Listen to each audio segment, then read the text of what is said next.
우리 아버지는 가부장적인 사고가 가득한 그런 분이셨습니다. 아버지는 할머니의 영향을 많이 받았는데요. 할머니가 얼마나 지독했냐면 말이죠. 딸인 고모들에게도 참 악독하게 했다고 합니다. 결국 고모들은 할머니와 연을 끊고 살고 있습니다. 이후 부모님이 할머니를 모시고 살았고 말이죠. 할머니를 모시고 사는 동안에도 허구한 날 우리 엄마를 힘들게 했는데요. 덕분에 우리 엄마 눈에 눈물이 마를 날이 없을 정도였습니다. 제가 더 기가 막혔던 것이 할머니는 그러한 모든 것이 엄마 때문이라며 엄마를 원망하곤 했습니다.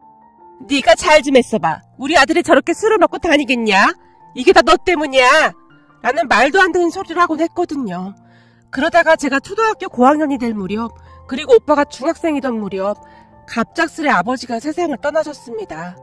정확한 병명은 잘 기억이 나지 않지만 그냥 제 생각으로는 술 때문에 돌아가시지 않았을까 추측해 볼 뿐입니다. 아버지가 돌아가신 뒤 엄마는 아버지 이야기를 절대 하지 않았거든요. 하지만 할머니는 아버지가 돌아가신 게 엄마 때문이라며 몇 날 며칠 동안 엄마에게 소리를 질러댔어요. 그리고 결국 그런 할머니를 견디다 못해 엄마가 우리를 데리고 그 집을 나왔습니다. 집을 나서던 우리를 보며 동네 사람들이 한마디씩 했는데요. 드디어 이사가는구만.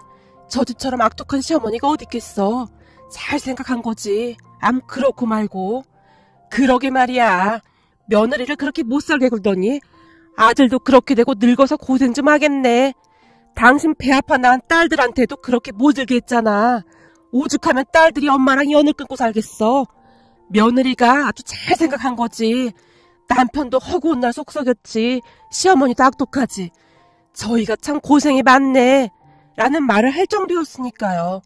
그 뒤 우리는 할머니와 따로 살게 되었습니다. 다만 엄마는 방학 때나 명절 때가 되면 오빠만 할머니 집으로 보냈어요. 어차피 할머니는 손녀인 저를 사람 취급도 안 했기에 오빠만 보냈던 것 같습니다. 지금 돌이켜 생각해보면 적어도 엄마는 사람의 도리는 하고 싶었던 게 아니었을까 싶은데요. 그런 엄마의 배려가 큰 문제를 일으키게 될 줄 누가 알았겠습니까? 오빠가 할머니 집에 갈 때마다 할머니가 오빠를 붙들고 눈물 콧물 쏟으며 세뇌 교육을 시켰거든요. 네 엄마가 네 아빠를 그렇게 만든 거야. 이게 다 네 엄마 때문이다. 지금도 봐라. 날 이렇게 버려두고 코빼기도 안 비치지 않니? 라는 말도 안 되는 소리를 했던 모양이었어요. 그런데 이 유전자라는 게 참 대단한 것이 말이죠. 오빠가 아빠를 외모뿐만 아니라 성격까지 그대로 닮았습니다. 거기다 허구한 날 할머니가 엄마의 험담을 했기에 점점 더 아빠의 모습을 닮아간 건 아니었을까 싶습니다. 사춘기가 되면서부터 오빠가 정말 많이 변해갔거든요. 엄마한테 소리를 지르는 건 아무것도 아니었고 하물며 힘들게 돈을 버는 엄마를 원망까지 했습니다. 엄마 때문에 아빠가 그렇게 된 거잖아. 아빠만 있었으면 우리가 이렇게 힘들게 살진 않았을 거야. 할머니도 저렇게 혼자 두고 이게 다 엄마 때문이야. 라는 말로 엄마를 몰아붙이곤 했어요. 그런 오빠를 엄마가 어르고 달랬지만 오빠는 이미 할머니에게 세뇌 교육을 당했기에 엄마의 말을 귓등으로도 듣지 않았습니다. 그렇게 오빠는 고등학교를 졸업하고 전문대학 기계 관련 학과에 들어갔어요. 고등학교를 다니면서도 어찌나 속을 삭혔던지 엄마가 정화수를 떠놓고 기도를 드릴 정도였습니다. 부디 고등학교만 졸업하게 해달라고 말이죠. 그랬던 오빠가 전문대학에 들어갔으니 엄마가 기뻐한 건 말할 것도 없었고요. 엄마는 닥치는 대로 일을 하면서 우리 둘을 대학까지 보냈습니다. 우리 뒷바라지를 하느라 엄마가 고생한 걸 생각하면 지금도 눈물이 앞을 가리네요. 거기다 시시때때로 할머니까지 전화해서 엄마를 힘들게 했거든요. 그러다 할머니가 건강이 많이 안 좋아져서 병원에 입원을 하게 되었고 간병할 사람이 아무도 없었기에 결국 엄마가 간병까지 하셔야 했어요. 할머니한테 질릴 대로 질린 고모들이 들은 척도 하지 않았거든요. 제가 간병인을 고용하겠다고 했지만 엄마가 그런 저를 말렸어요. 의사 말 들어보니 얼마 못 사신다고 하더구나. 살면서 사이가 좋았던 건 아니지만 그래도 같이 산 정이 있으니 엄마가 하는 게 맞아. 고모들도 나 몰라라는데 엄마가 왜 사서 고생하냔 말이야. 그래도 그런 게 아니야. 이것도 다 내 업보가 아닌가 싶다.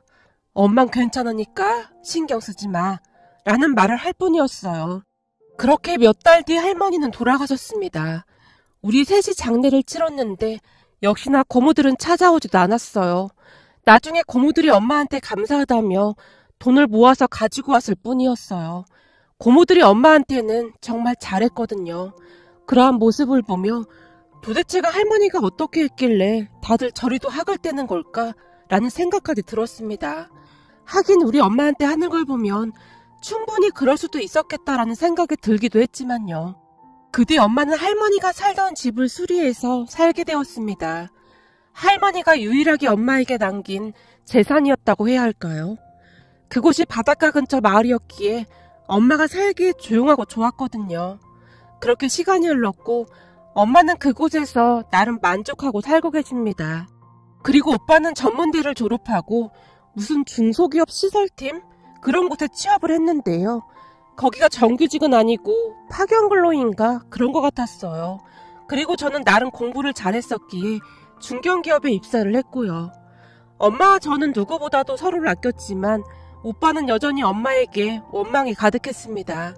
그래서 엄마를 만날 때마다 말도 함부로 하고 행동도 거칠게 하곤 했습니다. 저는 그러한 오빠가 그렇게 미울 수가 없었어요. 아무리 철이 없어도 그렇지 평생토록 고생만 한 엄마에게 어쩌면 그럴 수가 있는 것인지 이해할 수가 없었거든요. 거기다 하는 행동도 아빠와 거의 똑같았는데요. 어쩜 술만 마시면 행패 부리는 것까지 똑같이 닮았던지 얼굴 마주치는 것 자체가 끔찍하기만 했습니다. 그랬기에 우리 둘은 만나기만 하면 으르렁대고 싸우기 바빴어요. 오빠는 제가 나름 괜찮은 대학을 졸업한 걸 영 못마땅해 했는데요. 오빠가 전문대학을 나와서 제가 오빠를 무시한다고 생각하곤 했거든요. 이런저런 이유로 우리는 되도록이면 얼굴 마주치지 않으려고 노력까지 할 정도였어요. 그러던 어느 날 엄마한테 미리 연락하지 않고 집에 내려가다가 거의 집에 도착할 무렵 엄마한테 전화를 했습니다. 엄마, 나 지금 내려가고 있는데 혹시 뭐 먹고 싶은 거 있어? 뭐? 지금 내려온다고? 먹고 싶은 건 없는데 그나저나 잘 됐다. 그렇잖아도 너한테 연락해야 하나 고민하고 있었는데. 왜? 무슨 일 있어? 엄마 어디 아픈 거야? 아니야, 그게 아니라 네 오빠가 여기 바닷가 근처 무슨 펜션에 놀러 왔다잖니? 그래서 엄마가 업한장 가서 대게 사다가 지금 찌고 있거든. 대게가 어찌나 실하고 신선한지. 그렇잖아도 네가 생각났거든. 우리 딸이 대게를 참 좋아하잖아. 놀러 왔으면 그냥 사 먹던지 하지. 꼭 엄마 힘들게 그런 걸 시키더라. 누구? 친구들이랑 왔대? 그게 말이야. 결혼할 여자랑 같이 왔다고 하더구나. 뭐? 결혼할 여자? 그럼 엄마한테 인사를 와야지. 대게를 쪄서 펜션으로 가지고 오라겠단 말이야? 그게 뭐가 중요해. 그나저나 넌 지금 어디야? 나 한 20분쯤 오면 도착할 것 같아. 잘 됐네. 그럼 너랑 같이 가서 보면 되겠다. 제가 내려간다는 말에 엄마의 목소리가 밝아져 있었어요. 허구한 날 오빠와 부딪히기만 했기에 엄마도 오빠를 많이 불편해했거든요. 거기다 여자친구까지 데리고 왔다고 했으니 엄마 입장에서는 더 그랬던 것 같습니다. 그렇게 제가 집에 도착해서 잘 쪄진 대게를 가지고 엄마와 함께 오빠가 말한 펜션으로 출발했어요. 뭘 이렇게나 많이 쪘어. 그리고 내가 안 내려왔음 이 무거운 걸 어떻게 들고 가려고 했어? 그냥 택시 타고 가면 되는데 뭐. 그리고 네 오빠 여자친구가 이 대게를 그렇게나 좋아한다잖니? 참 지질이도 궁상이다. 여기까지 와서 그냥 사 먹지 꼭 이렇게까지 해야 하나? 하는 짓을 보니 보나마나 둘이 똑같은 것 같네. 하긴 뭐 그런 개차반 성격을 어느 여자가 받아주겠어? 똑같은 인간을 만나야 서로 편하겠지. 아무리 그래도 오빠한테 말버릇이 그게 뭐야. 오빠랑 결혼할 사람이라고 하는데 말 조심해. 엄마는 참 속도 좋네. 엄마가 이러니까 오빠가 더 그러는 거 아니야. 잘못을 하면 혼쭐을 내줘야지. 오냐오냐 하니까 더 그런 거잖아. 제가 짜증스럽게 말을 했지만 엄마는 그저 입을 꾹 다물고 있을 뿐이었어요. 그런데 그날 우리에게 어마어마한 일이 일어날 줄 누가 알았겠습니까? 저는 아직도 그날 일을 절대 잊지 못한답니다. 우선 펜션에 도착해서 엄마가 오빠에게 전화를 했는데요. 엄마의 전화를 받자마자 오빠가 밖으로 뛰어나왔습니다. 오, 너도 왔냐? 이거 웬일이냐? 어쩌다 보니 오늘 내려왔네. 오빠가 엄마한테 대게를 쪄오라고 했다더라. 그래서 이거 갖다 주느라고 같이 왔어. 뭐해? 들지 않고. 엄마가 큰 통에 게를 담아왔기에 엄마가 들고 있던 통을 빼앗다시피 해서 오빠에게 주려고 했는데요. 여기까지 들고 왔으면 그냥 가지고 안으로 들어오면 되지. 뭘 또 나한테 주려고 그래? 남자가 가오상하게 그런 거 어떻게 들어? 그냥 가지고 들어와. 뭐? 오빠 말 다 했어? 엄마는 꼭두 새벽부터 아들 주려고 업한장 가서 대게 사서 쪄서 여기까지 가지고 왔는데 너무한 거 아니야? 괜찮아. 그냥 엄마가 들을 테니 제발 좀 싸우지 마. 엄마가 간절한 표정으로 저를 바라봤어요. 결국 제가 크게 숨을 들이마신 뒤 오빠들을 따라 들어갔습니다. 들어간 펜션에서는 요리를 하는 것인지 찌개 냄새와 고기 굽는 냄새가 진동을 했는데요. 그곳에서 오빠 여자친구를 처음으로 봤습니다. 역시나 그나물의 그 밥이라고 오빠 여자친구 역시 정상인은 아닌 듯 해보였습니다. 우리를 보자마자 고개를 까딱하더니 오빠를 보며 한마디를 했거든요. 뭐야, 오빠네 엄마 혼자 있다며. 쟨 누구야? 어? 쟤는 내 동생인데 신경 쓰지 마. 오늘 갑자기 내려온 모양이야. 그럼 내가 오빠 여자친구인데 나보고 깍듯이 인사를 해야 하는 거 아니야? 근데 왜 저렇게 고개를 치켜들고 노려보고 있는 거야? 버르장머리가 없네. 결혼하면 내가 교육 좀 시켜야겠네. 오빠 여친이 기분 나쁜 듯 툴툴거리며 말했어요. 그렇네. 야, 너 얼른 인사 안 하고 뭐해? 우리 결혼하면 너한테는 새언니가 될 거니까 앞으로 깍듯이 모셔. 그 말에 제가 오빠 여친 행동을 그대로 따라서 고개만 까딱했어요. 자기야, 봤어? 나한테 고개만 까딱하는 거. 그러는 그쪽도 우리 엄마한테 고개만 까딱했잖아요? 전 그대로 따라한 거밖에 없는데요? 야, 그만해, 그만. 엄마, 그나저나 살 많이 있는 실한 걸로 짜온 거 맞지? 오빠가 여친과 제 눈치를 보면서 급히 말을 돌렸어요. 그럼 엄마가 몇 번이나 확인했는데 아주 실해 보이더구나. 우리 다인이 배고프겠다. 엄마, 얼른 걔 살 좀 발라봐. 어? 그래, 엄마가 얼른 발라줄 테니까 잠깐만 기다려봐. 엄마가 집에서 준비해온 것들을 주섬주섬 꺼내기 시작했어요. 가위, 비닐장갑 등을 말이죠. 그리고는 아주 능숙능란하게 게 껍질을 까서는 접시에 담았는데요. 다인아, 배고프지? 얼른 먹어. 너 이거 무지 좋아하잖아. 자기가 먹여줘. 나 손에 붙는 거 질색이란 말이야. 오빠 여친이 콧소리까지 내며 말했습니다. 그 순간 제가 한마디 하려고 입을 움찔거리고 있었지만 엄마가 그런 저를 말리듯 제 손을 잡았습니다. 그리고는 제가 크게 숨을 몰아쉬며 뒤를 돌아버렸어요. 하지만 생각에 있는 것인지 없는 것인지 오빠라는 인간이 다시 엄마에게 신경질적으로 말했습니다. 엄마, 이거 잘 보고 산 거 맞아? 어? 내가 잘 보고 샀는데? 잘 보고 사긴 뭘 잘 보고 사. 살이 하나도 없구만. 이러니까 우리 다인이가 먹을 게 없잖아. 그렇니? 미안하구나. 내가 잘 보고 산다고 했는데 왜 이런 건지 모르겠네. 엄마가 당황해서 어쩔 줄을 몰라 하고 있었고 오빠가 더욱 짜증스러운 목소리로 엄마에게 쏘아붙였습니다. 됐으니까 그 게딱지에 밥 좀 맛있게 비벼봐. 엄마 그거 잘하잖아. 알았어. 그럼 내가 김가루 뿌려서 잘 비벼줄 테니까 잠깐만 기다려. 엄마가 게딱지를 들고는 국물에 밥을 잘 버무려서 김까지 뿌려대고 있었는데요. 그 모습을 보고 있는데 어찌나 우라통이 치밀어 오르던지 그냥 밥상을 확 엎어버리고 저 인간 둘을 아작내버릴까 하는 생각까지 들었습니다. 그런데 그 와중에도 아무렇지도 않게 게딱지에 밥을 비비고 있는 엄마를 보며 제 속이 더 뒤집어졌고요. 그 모습을 보며 결국 제 눈이 뒤집어지고 말았는데요. 이번 참에 저 인간 싸다구를 날려버리고 아예 인연을 끊고 살아야겠구나 라는 생각만 가득했거든요. 그렇게 제가 주먹을 옮겨진 채 몸을 부들부들 떨고 있었는데요. 순간 전화 한 통이 걸려왔습니다.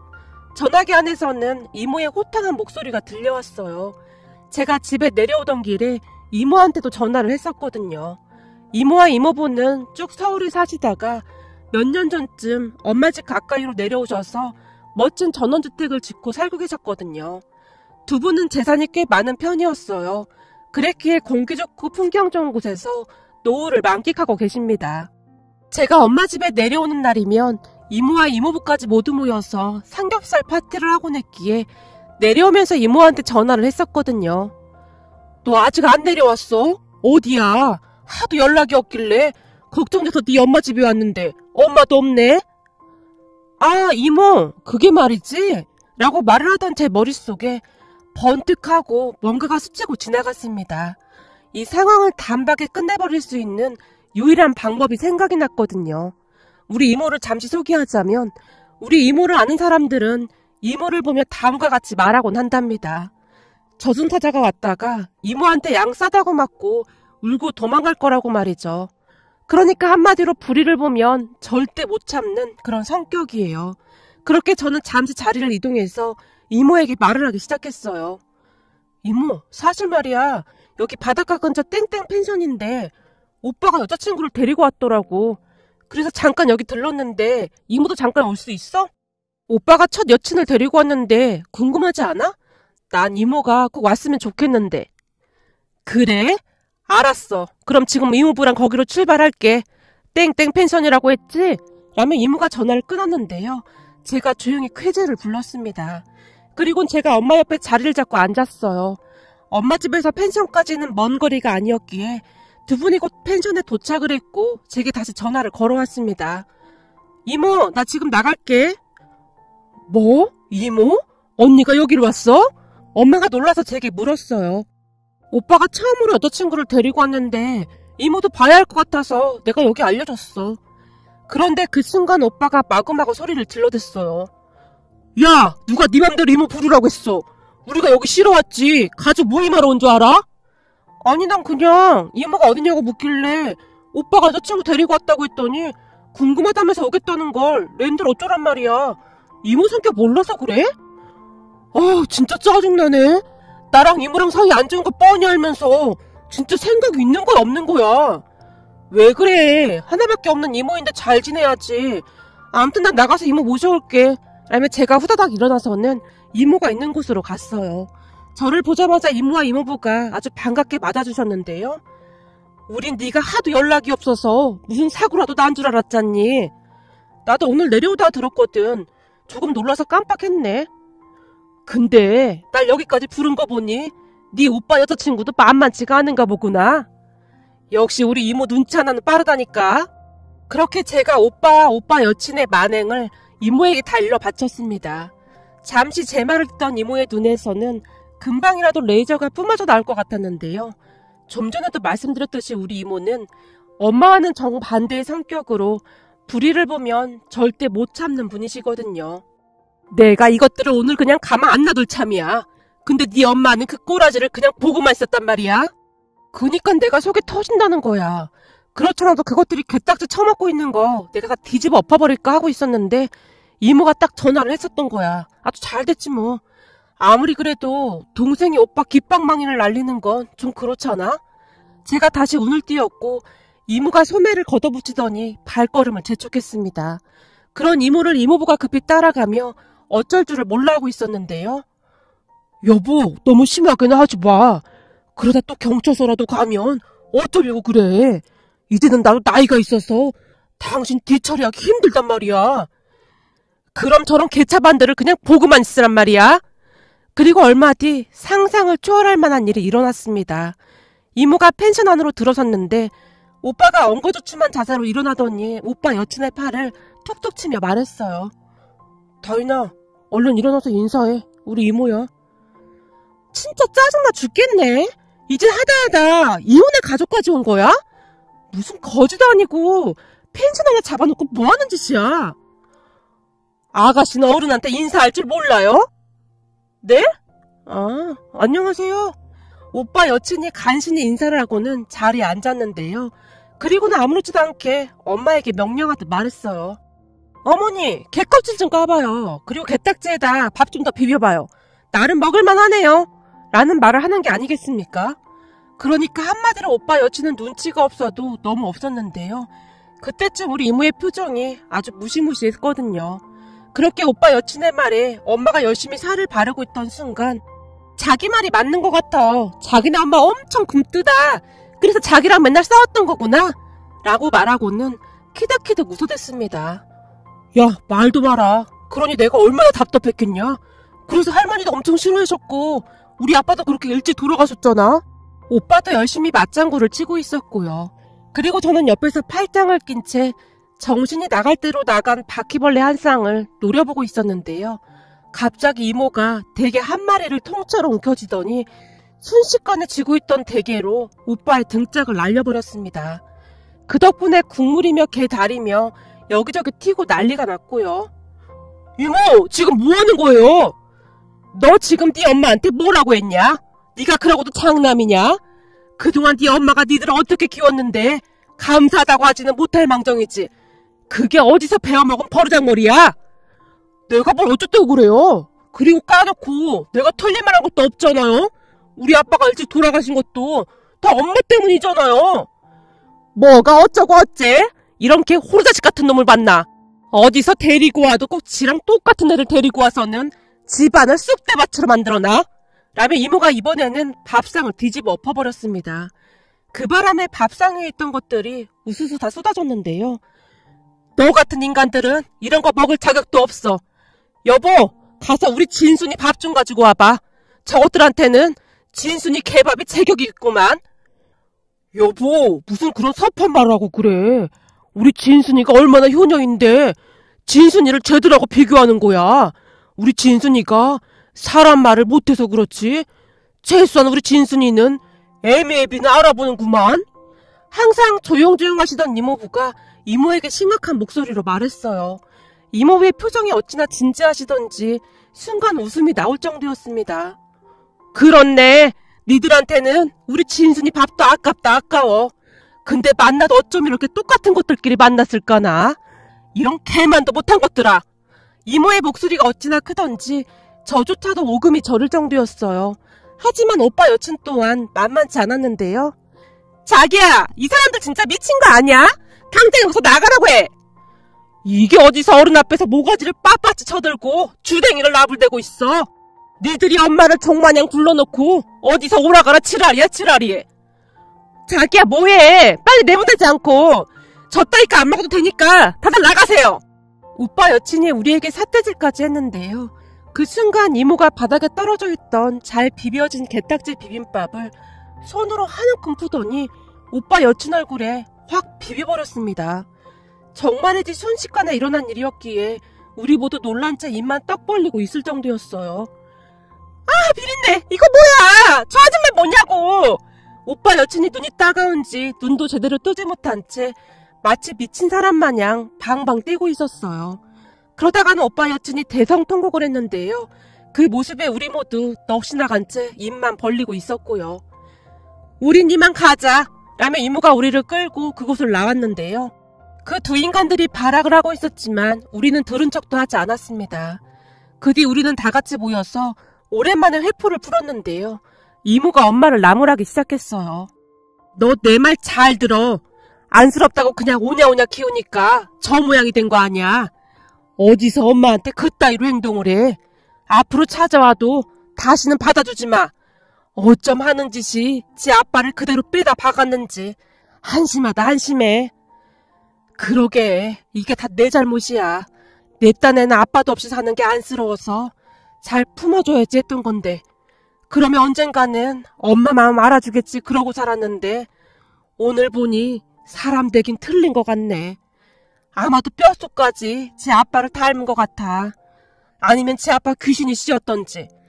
아까 그놈이 눈 뒤집어져서 나한테 소리치는데 순간 제 아빠 얼굴이 보이더라니까. 엄마가 치가 떨린다는 듯이 온몸을 부르르 떨었습니다. 그런 와중에 제가 이모부께 장난스레 물었어요. 이모부, 근데 아까 들어보니 전에 이모가 경찰서 다니고 했다는 말은 무슨 말이에요? 말도 마라. 젊었을 때 네 이모 때문에 내가 경찰서를 몇 번이나 들락날락한 줄 몰라. 왜요? 싸워서요? 다 지나간 일인데 그런 건 뭐하러 말해.